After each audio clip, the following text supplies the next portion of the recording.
안녕하세요, 구독자 여러분. 저는 40대 중반의 아이를 둘 키우고 있는 주부입니다. 살다 보면 가치관이라는 게 참 중요한 부분 아니겠어요? 가치관이 잘 맞는 사람과 연애를 하고 결혼을 해야 살면서 크게 부딪히는 일이 없다고 하잖아요. 저 역시 그랬습니다.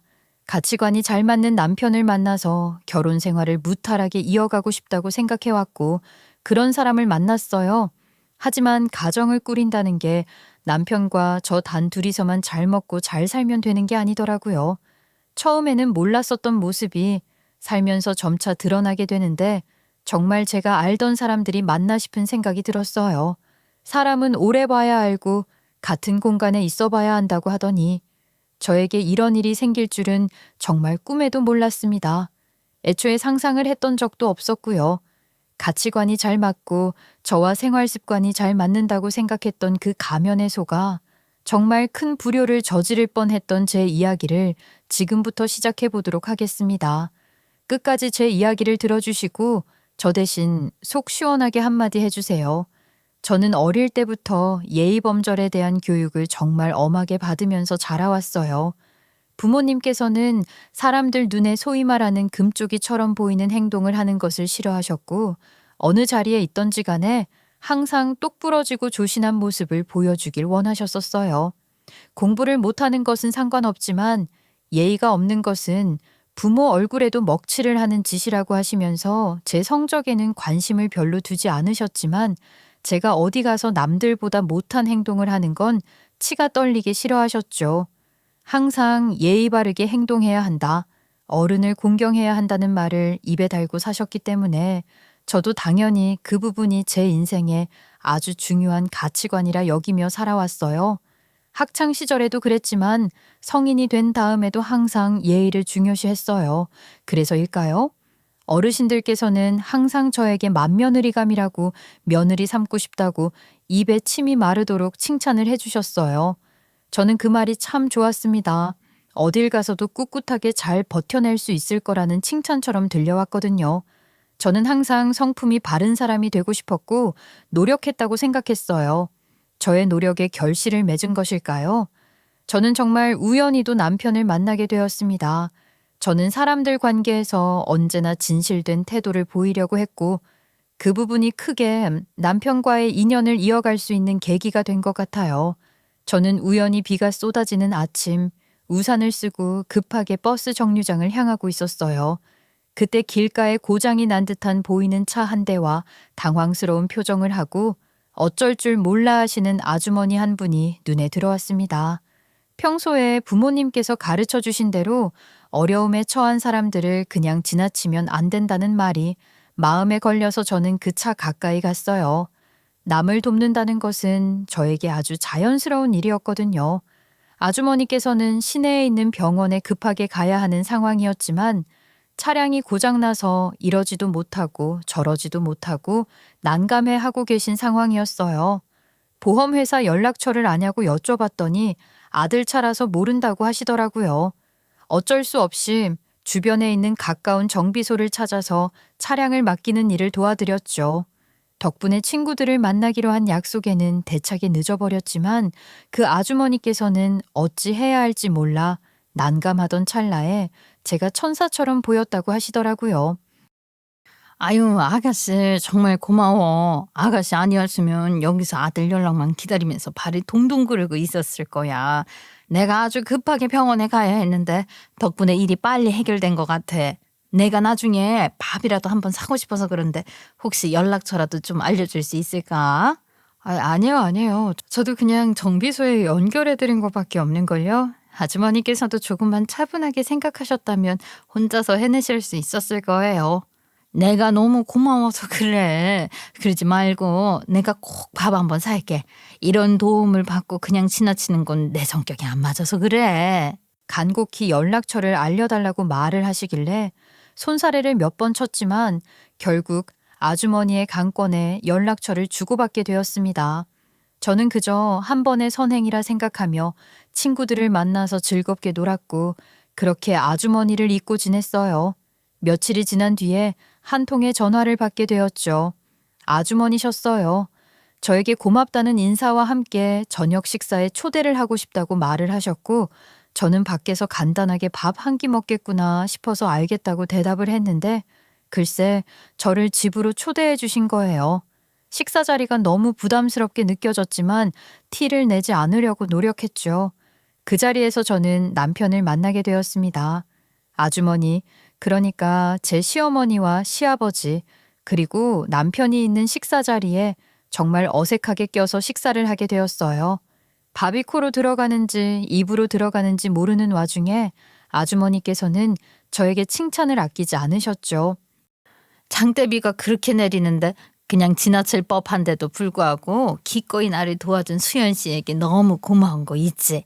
내가 밖에서 맛있는 거 사줄까 하다가 내 정성이 들어간 밥을 먹이고 싶다는 생각이 들어서 이렇게 집으로 초대했어. 혹시 불편한 건 아니지?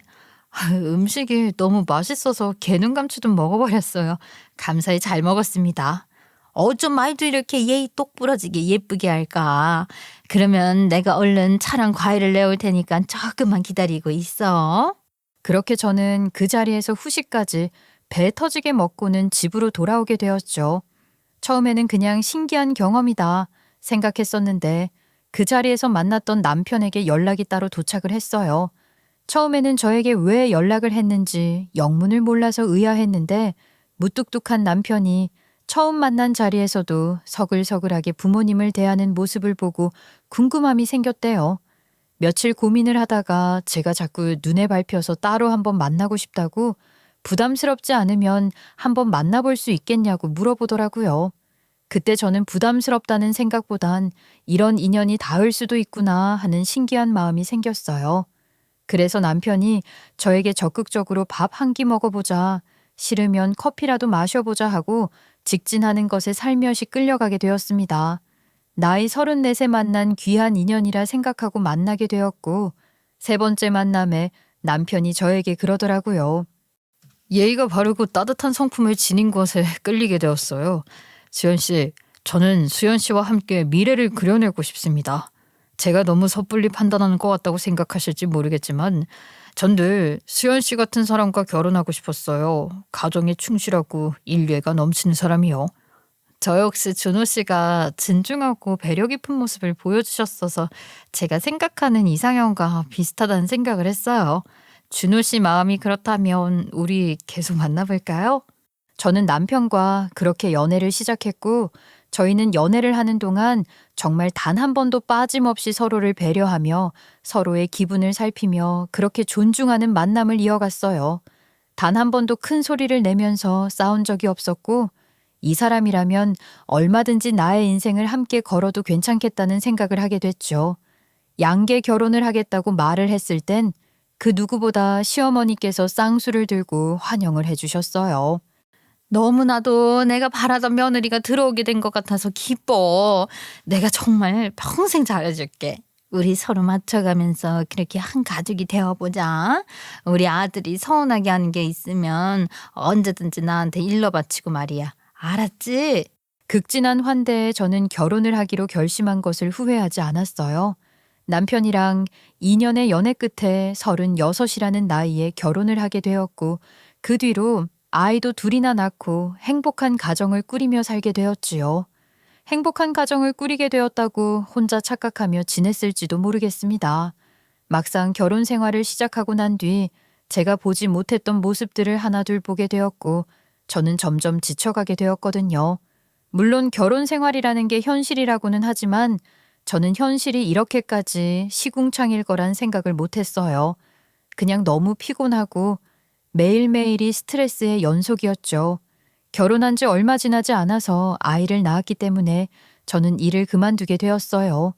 요즘이야 뭐 육아휴직도 내고 맞벌이로 살면서 아이를 키우는데 어려움 없이 정부 지원도 나온다고 하지만 저는 항상 집에 계신 어머니 밑에서 생활 습관에 대한 교육을 받으면서 자랐기 때문에 저도 제 아이를 그렇게 키우고 싶었어요. 이유식 단계부터 제 손으로 밥을 지어 먹이고 싶었고 정말 제가 가르침을 받은 대로 아이를 교육하고 싶었습니다. 그 덕에 남편을 만난 것도 있었으니까요. 항상 사람을 존중해야 한다고 가르치고 싶었어요. 게다가 첫 아이가 돌이 되기 전에 제가 둘째를 임신했기 때문에 회사를 그만둔 것을 참 다행이라고 생각했죠. 연달아서 육아휴직을 내면 회사 사람들에게도 피해를 입히는 것이라 생각했거든요. 제가 일을 그만둔다고 했을 때 가족들 모두 찬성했고 아이는 엄마가 키워야지 하면서 제 의견에 지지를 보내주셨기에 저는 단박에 회사를 그만둘 수 있었습니다. 하지만 아이를 둘 키우다 보니까 부모가 된다는 기쁨도 있었지만 육아에 대한 책임감과 부담감도 엄청나게 오더라고요. 그리고 보통은 그 부담감을 아빠보다는 엄마가 더 지게 되는 것도 사실이라는 걸 깨달았고요. 아이를 어떻게 잘 키울 수 있을까에 대한 고민도 고민이었지만 더 큰 고민이 있었는데 그건 바로 시댁에서 제가 아이 키우는 것에 간섭을 좀 하기 시작했다는 것이었어요. 저는 제가 자라온 환경처럼 예의범절과 바른 생활 습관을 가르치고 싶었는데 우리 시모는 애가 하고 싶은 대로 하게 냅둬야지라는 생각을 가지고 있는 것 같았기 때문에 꽤 육아를 하면서 부딪히는 부분이 있었죠. 그게 벌써 몇 년 전 일인지 기억도 까마득한데 아무튼 우리 시모가 심심하다며 취미 한 가지를 가지게 되었거든요. 그게 바로 인터넷이었어요. 인터넷 매체에 너무 다양한 글, 정보, 자료가 올라오니까 거기에 푹 빠진 거예요. 그러면서 그때부터 신세대 타령을 하기 시작했습니다. 인터넷이라는 게 뭐라더라? 정보의 바다 천국? 아무튼 뭐 없는 게 없다고 하더니 진짜인 거 있지? 내가 그 인터넷 덕분에 최신 트렌드에 엄청나게 민감하다는 거 아니냐? 자기가 최신 트렌드에 민감하다면서 육아에 관련된 영상이나 글 같은 걸 엄청나게 보는 거예요. 처음에는 저한테 이런 게 좋다더라, 저런 게 좋다더라 하면서 살짝 정보를 알려주는 수준에서 시작을 했는데 저도 뭐 애엄마인데 그런 자료 하나 안 받겠어요. 애 데리고 다니면서 육아맘들이랑 친하게 지내고 맘카페에서 얻는 정보도 있고 하니까 제가 알아서 하려고 했는데 자꾸 자기 말이 다 맞다면서 요즘 트렌드에 맞춰 따라가야 한다고 제 육아 방식에 간섭하기 시작하시더라고요. 근데 다들 아시죠? 내 아이, 내가 알아서 잘 키우고 싶지. 이리저리 남 말에 휘둘리면서 팔랑귀처럼 굴고 싶지는 않았어요. 특히 아이가 갓난아기일 때는 그럭저럭 시모도 경험자니까 하고 따라갔었는데 애들이 4살쯤 되고 난 뒤부터는 자기 방식이 맞다면서 고집을 부리는 게 아니겠어요? 정말 피곤해 죽는 줄 알았어요. 우리 아이가 4살 때부터 어린이집을 다녔단 말이에요. 저는 그게 인생 첫 사회에 발을 디디는 일이라고 생각했습니다. 아무리 어리다고 한들 친구들과의 교류도 필요한 거고 하니까 어린이집에 보냈는데 시모가 난리가 난 거예요. 아니, 벌써부터 애를 어린이집에 보낸다는 게 말이나 돼? 거기서 사고 같은 거 나면 어쩌려고 그런 기관에 돈을 주고 애를 맡기니? 요즘 어린이집 공짜예요, 어머님. 정부에서 지원 다 해주잖아요. 특별 활동 같은 것만 추가 비용 내면 되는데 보내지 않을 이유가 있나요? 참나, 애 엄마가 집에 있으면서 왜 애를 남한테 맡기냐 이 소리야. 집에서 같이 교감도 하고 이런 활동 같은 것도 하고 하면 좋지. 집에서 할 수 있는 활동이 얼마나 많은데. 어머님, 저는 그래도 아이가 사회생활에 적응도 해야 하고 친구도 스스로 사귈 줄 알았으면 좋겠어요. 게다가 집에서는 한계가 있잖아요. 제대로 된 예의범절을 배우려면 어린이집에 다니는 게 맞다고 생각해요. 시모는 뚱한 표정을 지으면서 어린이집에 보낸다는 것을 반대하는 듯한 말투로 이야기를 했어요. 하지만 제가 엄마인데 제가 보내겠다는데 시모가 뭘 어쩔 수 있겠어요. 하루는 아이가 어린이집에서 하원을 하고 거실에서 장난감을 가지고 놀고 있었는데 저녁 먹을 시간이 다 되어 가서 아이한테 장난감을 치우라고 말을 했습니다. 이제 밥 먹을 시간이니까 장난감 가지고 놀던 것들은 전부 정리를 하자. 제자리에 척척 정리합시다. 싫어, 더 놀고 싶단 말이야. 나는 밥 이따가 먹을래. 안 먹을래. 더 놀고 싶어. 안 돼요. 저녁 먹을 시간은 딱딱 지켜야지. 밥 먹고 조금 더 놀이할 시간 줄 테니까 지금은 치웁시다. 예, 너는 애가 놀고 싶다고 하는데 왜 못 놀게 하니? 그리고 치우는 것도 말이다. 네가 치우면 되지. 왜 우리 귀한 손주를 시키고 그래? 애가 아직 배가 안 고파서 밥 안 먹겠다고 할 수 있는 건데 너무 네 시간에만 맞춰서 강요하는 건 아니니? 네 고집만 부리지 말고 우리 손주가 하고 싶은 대로 하게 냅둬라. 아이들에게 이렇게 엄격하게 할 필요가 없다 이 말이야. 엄격하게 하는 게 아니라요, 어머님. 기본적인 규율은 지켜야 한다는 법을 알려주는 거죠. 어린이집에서도 매일 점심 먹는 시간이 정해져 있는데 혼자 밥 안 먹겠다고 더 놀고 싶다고 때를 쓰면 안 되는 거잖아요. 안에서 새는 바가지 밖에서도 새는 법이잖아요. 그리고 자기가 놀았던 자리는 정리를 스스로 해야 한다는 법도 알려주고 싶어서 그래요. 그래야 모든 일에 스스로 책임을 지고 하는 법 아니겠어요? 어느 사회에 속해 있으면 자기가 해야 할 일은 해내야 하는 법이잖아요. 아이고, 고작 몇 살이나 먹었다고 사회를 운운하면서 책임감 이야기를 하고 있어. 너는 신세대가 아니다. 신세대들은 그렇게 육아 안 해. 어머님, 여기서 왜 또 신세대 이야기가 나와요? 네가 말하는 방식은 전부 우리 때나 쓰던 옛날 방식이다 이 말이야. 요즘 애들은 말이다. 스트레스 받지 않게 키우는 게 제일 중요한 법이야. 이럴 때는 그냥 놀게 냅두는 게 맞는 거라고. 애가 적당히 때도 쓸 줄 알아야지.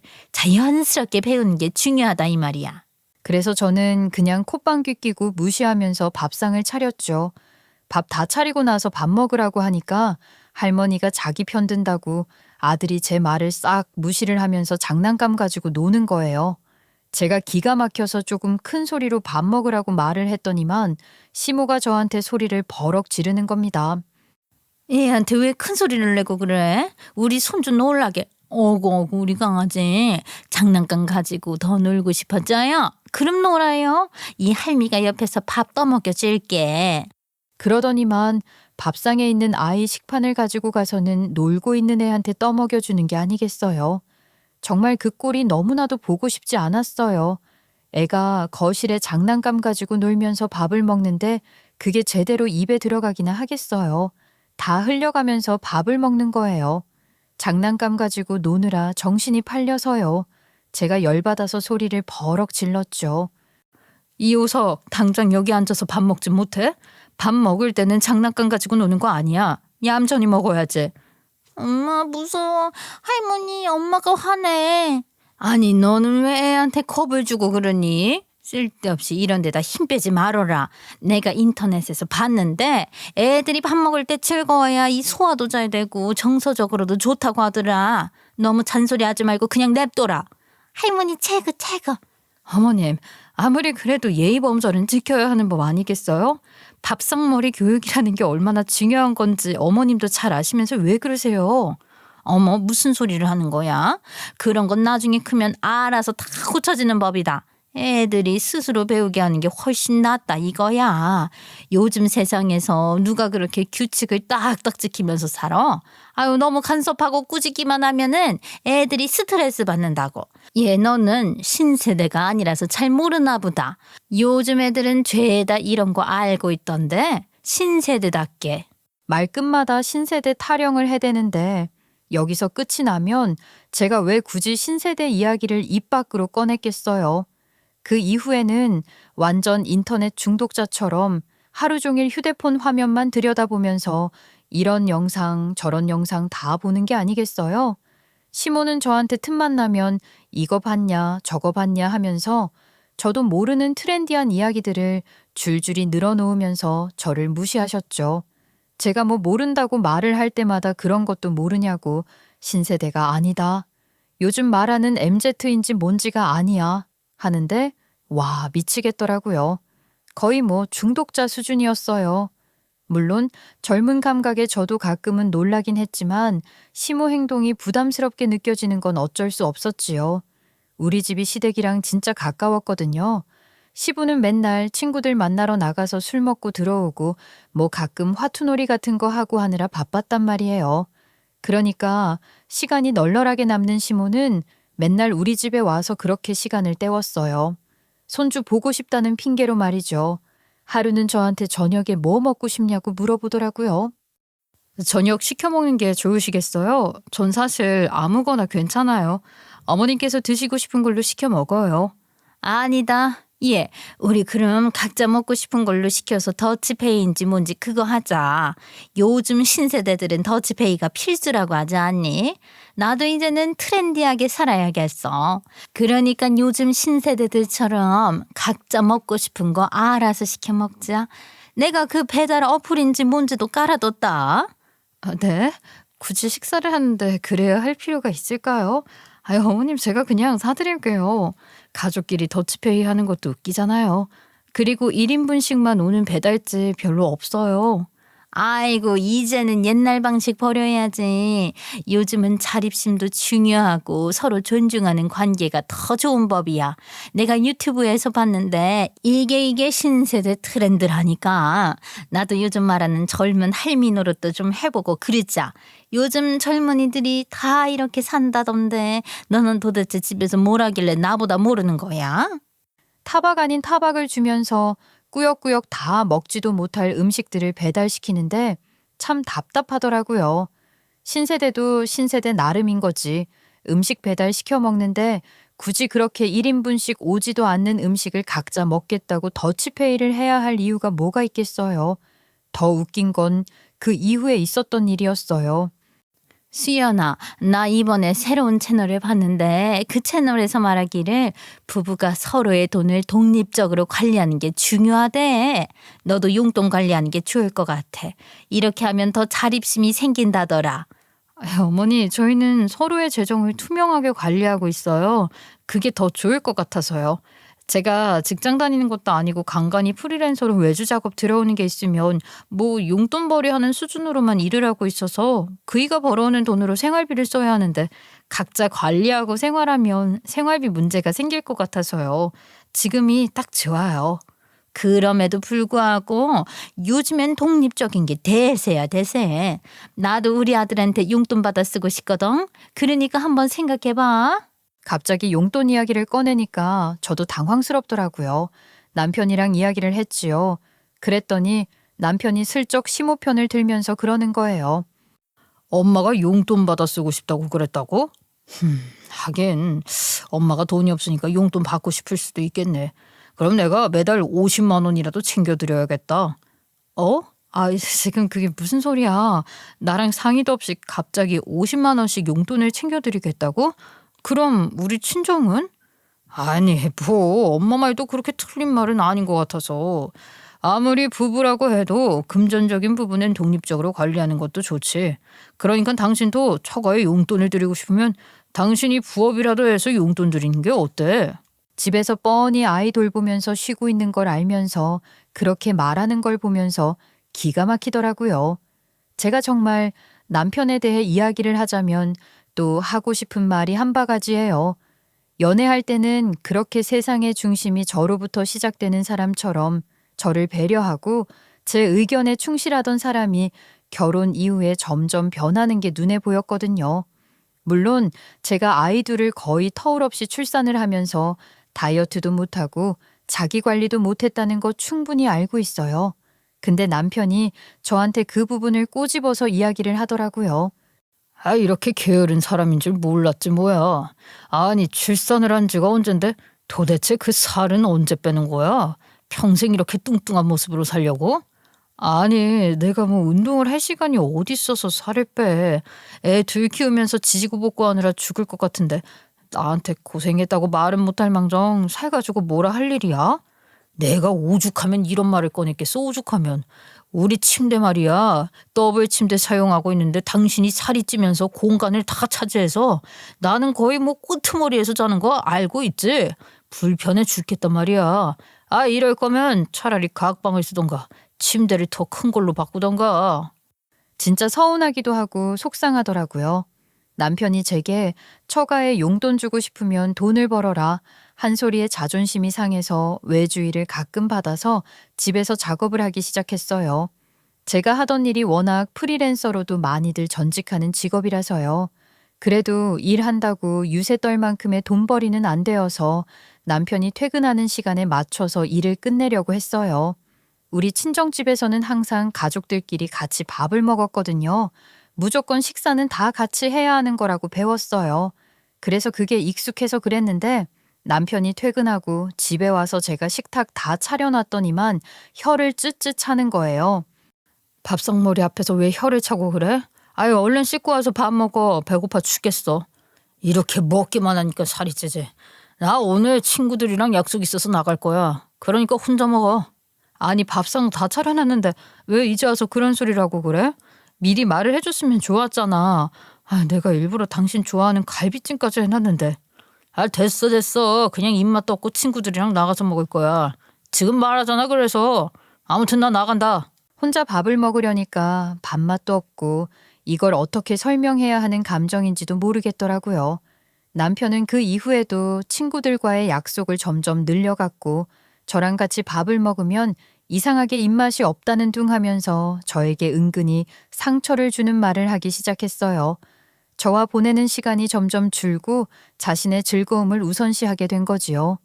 주말에 애들이랑 같이 놀러 가자고 하면 피곤하다고 나가서 놀다 오라고 하면서 자꾸 엇나가려고 하더라고요. 제가 하루는 열이 받아서 남편을 붙잡고 말을 했죠. 여보, 요즘 해도 너무한 거 아니야? 가족끼리 보내는 시간도 소중하게 생각해 줬으면 좋겠어. 애들이 아빠랑 놀러는 언제 가냐고 궁금해한다고. 그놈의 가족. 언제까지 가족이라는 말로 묶어서 내 시간도 없이 지내야 하는 거야. 난 정말 이제 너무 짜증나. 연애 때부터 당신이 하도 가족 타령을 해서 왜 저러나 싶었다고. 가족끼리 보내는 시간에 너무 집착하는 거 아니야? 그리고 그놈의 예의범절도 그래. 사람이 조금 허물어져 살 수도 있는 거지. 매번 너무 스트레스를 받는다고. 당신이야말로 너무 변한 거 아니야? 예전에는 뭐 나를 제일 먼저 생각해 주었던 당신이 이제는 당신 즐거움, 당신 일만 중요하게 생각하는 것 같아. 당신 자신밖에 없는 사람처럼 이기적으로 구는 것 같다고. 사람이라면 누구나 그런 거 아니야? 내가 변했다고? 난 그냥 내 삶을 즐기고 싶다는 생각뿐인 거야. 왜 항상 내가 희생하면서 당신을 위해 맞춰야 하는 건데? 우리는 가족이잖아. 함께 해야 할 일들이 있고 서로를 위해서 노력하는 모습도 중요하다고 생각해. 하지만 지금은 당신이 너무 당신 위주로만 생각하는 것 같다고. 같은 말을 되풀이하는 게 참 지겹다. 난 내 자유도 중요하다고 생각한다고. 당신이 그걸 이해 못한다면 우리가 문제일지도 모르겠네. 난 솔직히 처가도 가기 싫어.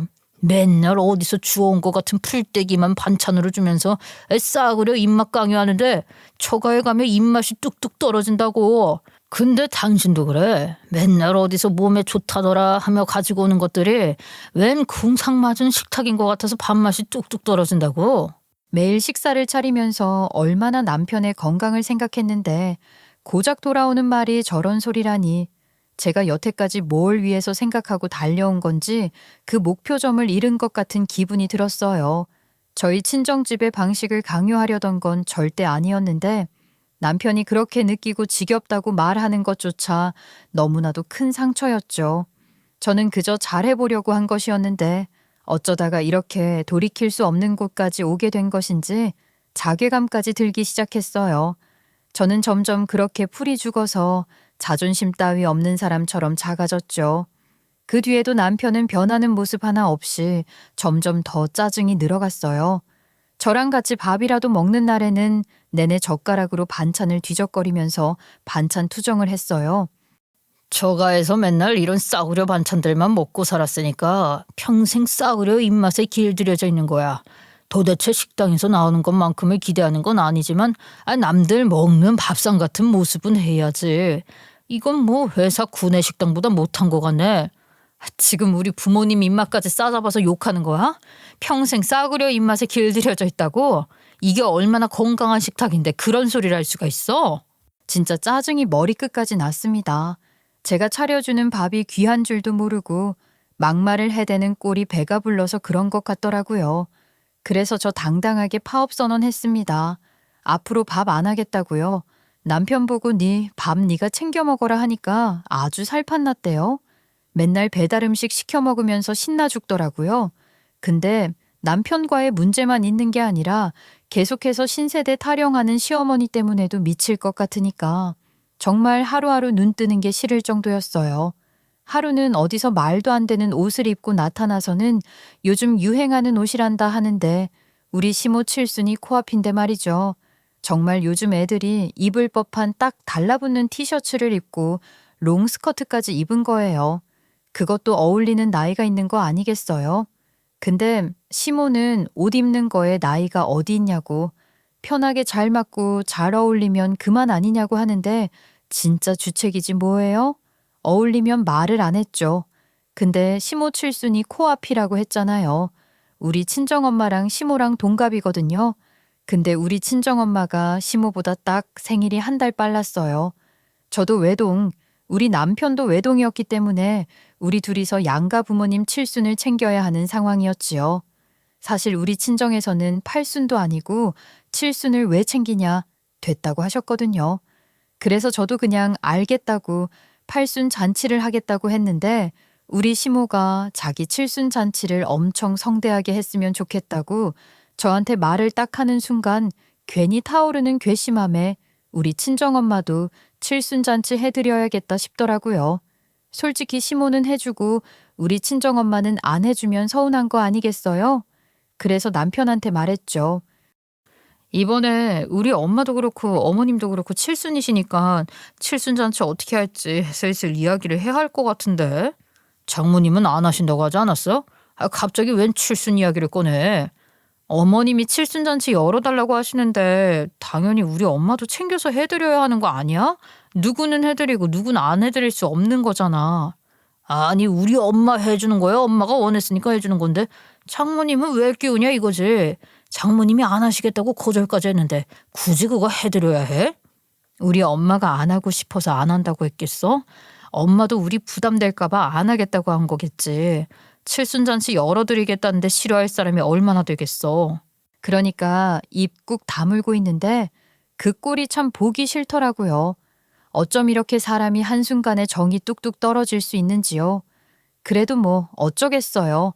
부부의 연을 맺었는데 일단은 남편에게서 떨어진 정을 회수하는 것보다 칠순잔치가 먼저라고 생각했어요.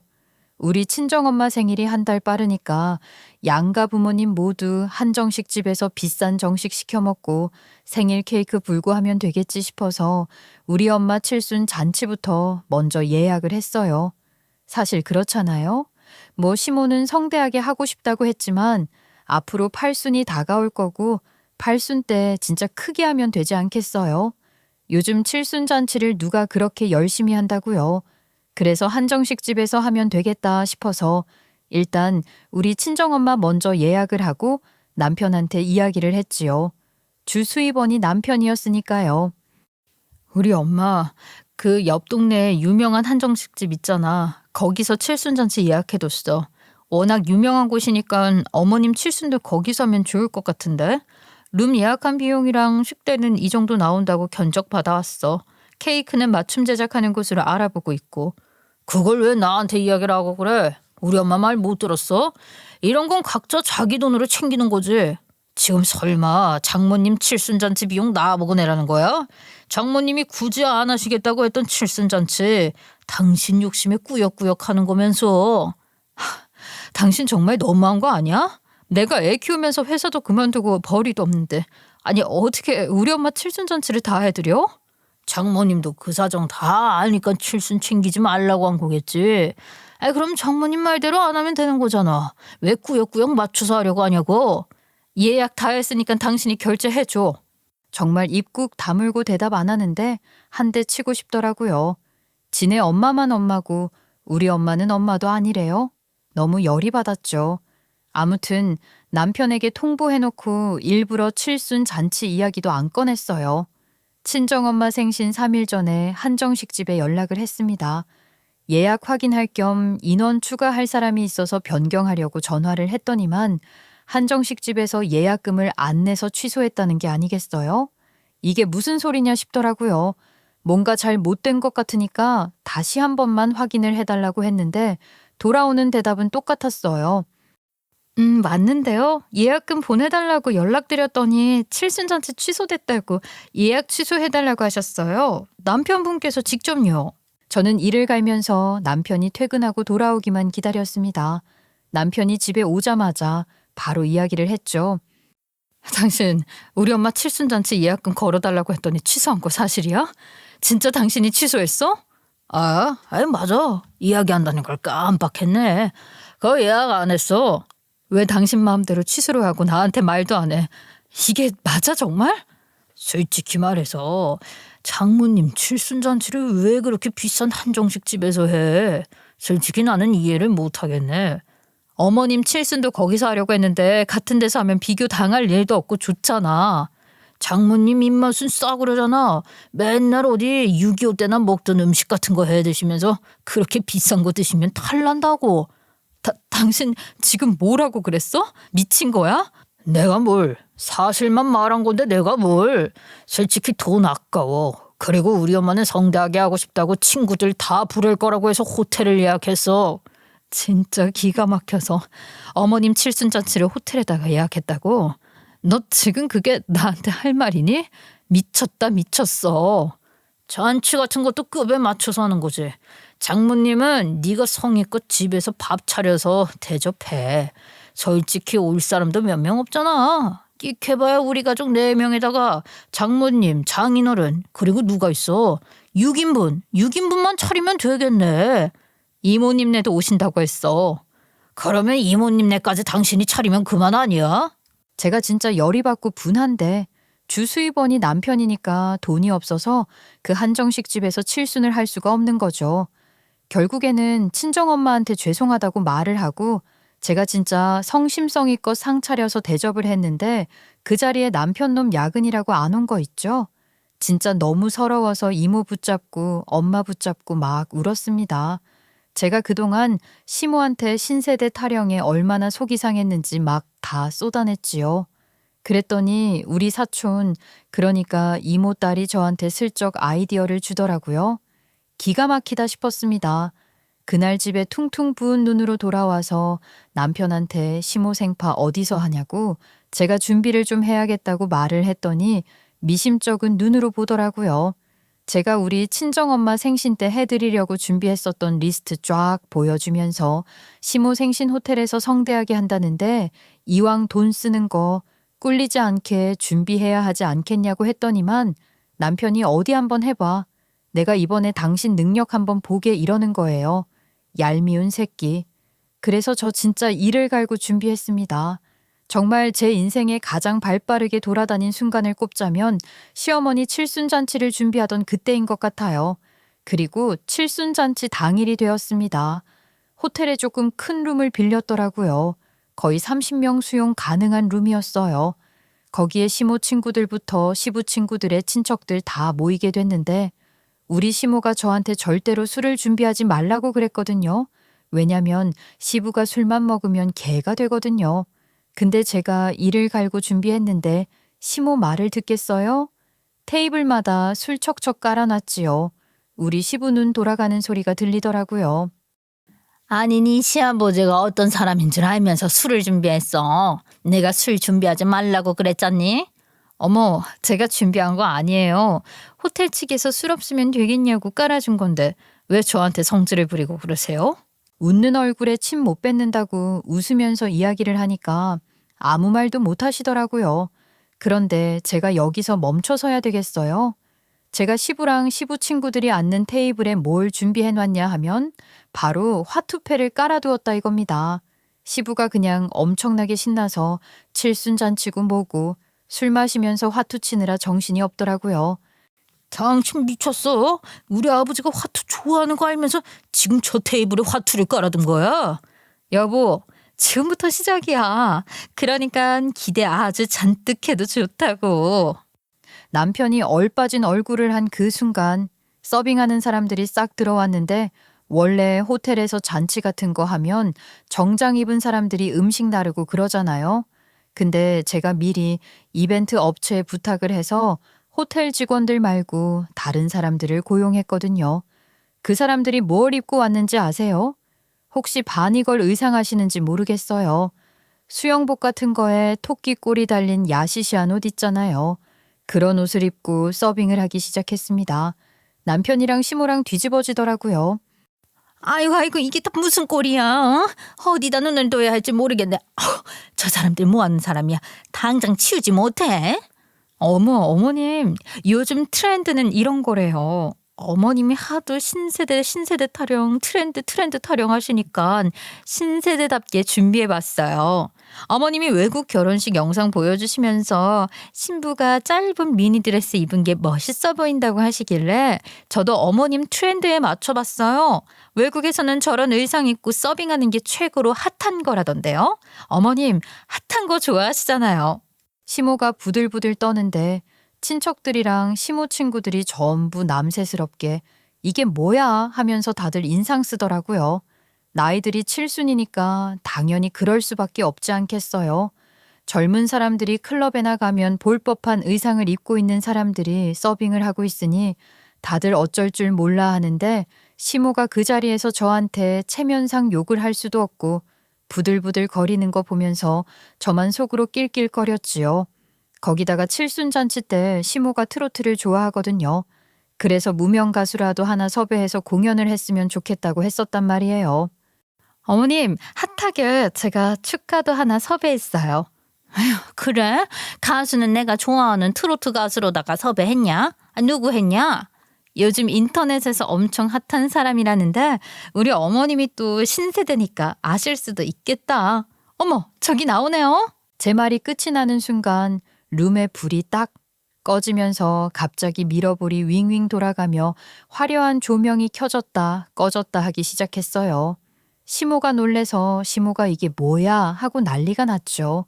그 순간 홀에 뿜빰뿜빰 하면서 소위 말하는 클럽 음악이 막 울려 퍼지기 시작했습니다. 제가 클럽에서 일을 하는 DJ를 불렀거든요. 칠순잔치에 이게 웬 DJ를? 그 사람도 어색하게 할머니들 모시고 EDM이라고 하는 클럽 음악을 막 틀어대는데 시모 친구들이 귀 먹겠다고 귀청 떨어진다고 아주 난리가 났습니다. 아유 그냥 화딱지나 죽겠네. 네가 아주 내 칠순잔치를 망치려고 작정을 했구나. 너 이러고도 나중에 내 얼굴을 멀쩡히 볼 수 있을 줄 알아? 어머님 뭐라고요? 아우 잘 안 들려요. 어머님 기분 좋으시죠? 이게 바로 MZ 세대들이 생일 파티하는 법이래요. 우리 어머님 신세대니까 너무 즐거우시죠? 바니걸 의상 입은 여자들이 술병에 폭죽 같은 거 꽂아서 서빙하고 아주 그냥 난리 부르스를 치니까 시모가 다 꺼지라고 소리를 지르는데 클럽 음악이 하도 시끄럽게 나오니까 시모 말이 묻히더라고요. 클럽 음악 공연이 끝나고 다시 불이 켜지니까 시모가 저한테 미쳤냐면서 뺨 한 대 치려고 하는 게 아니겠어요. 자기 생일인데 망쳐서 분하다 이런 거겠지요. 하지만 저라고 그냥 멍청하게 당할 사람은 아니잖아요. 시모가 손을 올려치는 그 순간 제가 딱 그 손 막았습니다. 어머님, 아직 화를 내기엔 좀 이른 것 같아요. 마지막 한 방이 남아있거든요. 우리 신세대 어머님이 좋아하실 마지막 선물이요. 아이고 아직도 남아있는 게 있다고? 너 또 무슨 짓을 하려고 이러는 거야? 마지막은 무슨 마지막? 당장 다 때려치우라고. 저 사람들도 다 내보내라고. 이런 짓 하려고 맡겨달라고 한 거예요? 당신 진짜로 미쳤어? 시부는 술 먹고 화투 치느라 정신없지. 시모랑 남편은 씩씩거리지 분위기는 개판났지. 아주 속 시원하더라고요. 그때 호텔 직원이 저한테 제가 주문 제작한 케이크를 가져다 줬고 촛불이 예쁘게 불타오르는 걸 보면서 시모 얼굴 가까이에 들이밀었어요. 어머님, 촛불 끄셔야죠. 소원도 하나 싹 빌고 후 하고 부셔요. 내가 지금 이거 불게 생겼어. 어? 너 분위기 방 못하는 거야 뭐야? 어머님, 초 안 부시려고요? 그럼 제가 불어야죠 뭐. 후. 촛불까지 제가 꺼버리니까 남편이랑 시모랑 아무 말도 못하고 벙쪄 있더라고요. 어머님, 여기에 꽂혀있는 깃발 한번 뽑아보세요. 여기에 제가 준비한 생일 선물이 들어있거든요. 또 생일 선물이라는 말에 시모가 씩씩 거리면서 깃발을 싹 뽑더라고요. 거기서 뭐가 나왔게요? 그저 그런 평범한 생일 케이크였으면 돈이 나와야 하는데 말이죠. 거기서 나온 건 바로 이혼 서류였습니다. 제가 드리는 생일 선물이라고 웃으면서 이야기를 하니까 남편이랑 시모랑 둘 다 이혼 서류를 보면서 기겁을 하더라고요. 거기서 그게 나올 거라고는 아마 생각도 못 하셨겠죠. 이혼 서류가 생일 선물이라고? 이게 진짜 무슨 짓이야? 이혼이라니. 당신 진짜 머리가 뭐 헷가닥 돌아버린 거 아니야? 이런 꼴을 겪고도 이혼을 안 하는 거야말로 헷가닥 돈 거지. 보면 모르니? 이혼하자고 이혼. 저 이혼 도장 찍겠습니다. 지금 진심으로 한 행동이라는 거야? 이게 정말? 그래, 내가 변호사 찾아가서 물어보니까 어머님이 그동안 애들 육아에 간섭한 거, 네 놈이 우리 친정 무시한 거, 나 몰래 어머님한테만 용돈 드린 거 전부 이혼 사유로 접수될 수 있다고 하대. 내가 그동안 가정에 기여한 게 없는 것 같아서 고민했는데 살림하고 육아한 것도 기여도 인정된다고 하더라고. 재산 분할 받는 거 어렵지 않다고 하는데 내가 왜 그 잔소리와 무시랑 하대를 견디면서 이렇게 살아야 하는지 모르겠더라니까. 그래서 내 생일날 이런 짓을 했다 이거야? 예의가 바른 것 같아서 며느리 삼았더니 아주 이거 개차반 중에 개똥차반이구만. 그래서 제가 술 먹고 화투 치면서 시모 생일에는 관심도 없는 시부를 가리키며 저런 아버지 밑에서 자란 이 사람도 예의를 밥 말아 먹은 것 같네요. 하고 전곡을 찔러버렸더니만 아무 소리도 못하더라고요. 솔직히 지들도 알거든요. 시부가 얼마나 개차반인 망나니인지 말이죠. 아무튼 저는 이혼 서류에 도장 찍으라고 하고 계산서 딱 남편에게 들이밀었습니다. 계산서 받아든 남편 놈이 기겁을 하대요. 도대체 우리가 여기서 뭘 먹었다고 값이 이렇게나 비싸게 나온 거야? 호텔이잖아. 이벤트 회사에서 고용한 저 바니걸들 1인당 7만 원씩, 축가한 DJ 30분 공연에 100만 원, 그리고 식대랑 술값이랑 잠깐만, 술은 뭐 호텔에서 깔아준 거라며. 근데 돈을 내야 한다고? 호텔에서 깔아준 거 맞는데 공짜는 아니죠. 마시면 돈을 내야겠죠? 저 아버님이 좀 많이 드시긴 했네요. 남편이랑 시모랑 둘 다 부들부들 떨고 있는데 저는 둘이 아무 소리 못하고 덜덜 떠는 거 보면서 비웃음을 팍팍 날려주었습니다. 그리고는 애들 데리고 친정으로 왔지요. 그날 저녁에 뭐 친정으로 남편이 찾아와서는 우리 엄마한테 따지고 들대요. 장모님, 해도 너무한 거 아닙니까? 어떻게 우리 어머니 생일 파티를 이렇게 망칠 수 있냐고요? 마누라가 예의를 밥 말아 먹었다고요? 도대체 가정교육을 어떻게 시키신 겁니까? 제가 살면서 이렇게 황당한 일은 또 처음입니다. 뭐가 어쩌고 어째? 가정교육을 네가 감히 우느네? 그래, 예의 밥 말아 먹었다. 그래서 나는 비싼 밥도 얻어먹으면 안 되는 싸구려 입맛 가진 사람이야. 너 이 자식 여기가 어디라고 나타나서 예의를 우느네. 우리 딸이 이혼하겠다는데 찾아온 건 예의 있는 행동이냐? 그러면서 저녁 식사 차린다고 무친 나물 된장 무침을 남편 얼굴에 있는 대로 다 집어 던지셨어요. 그 소리에 놀란 아버지도 나오셨다가 남편 놈 얼굴 보고서는 씩씩거리면서 버럭 소리를 지르셨어요. 이놈이 여길 왜 나타나? 이혼하겠다는데. 귀하게 키운 내 딸인데 어디서 싸구려 취급을 하고 앉아있어? 너 같은 자식 사위 아니다. 내 딸 이혼시키고 우리가 데리고 살 거니까 당장 꺼지지 못해? 이 연병할 놈. 소리를 지르시면서 분에 모시겨 남편 놈에게 발길질을 하셨습니다. 남편 놈 그 모습에 잔뜩 쫄아서 줄행랑치고 말았지요. 결국 저랑 이혼해주겠다고 하더라고요. 지도 뭐 그 꼴 다 봤는데 저랑 살고 싶겠어요. 그래, 재산 분할이나 톡톡히 해놔라. 내가 간이고 쓸개고 다 털어갈 거니까. 네가 도대체 한 게 뭐가 있다고 재산 분할을 해달래? 결혼하고 돈도 안 벌어왔으면서. 돈 못 준다고 난리치다가 법원에서 재산 분할 똑 떼어주라고 하니까 그제서야 잘못했다고 빌더라고요. 저한테 돈 주는 게 아까워서 빙언지 뭔지 모르겠지만요. 저는 딱 잘라서 내 돈 내놔 아니면 압류 신청할 거야 하고 엄포를 놓았습니다. 그러니까 전 남편 놈 울며 겨자 먹기로 저한테 돈 물어주고 이혼을 마무리하게 되었습니다. 이전 시모 저를 찾아와서 나중에서야 조심스럽게 말을 하더군요. 우리가 그동안 너한테 좀 너무 했던 것 같긴 하다. 지금이라도 그니까 서로 화해하고 지성인이 되어서 다시 잘 헤쳐나가 보자. 재산 그거 다시 합쳐야 큰 돈 되지 않겠니?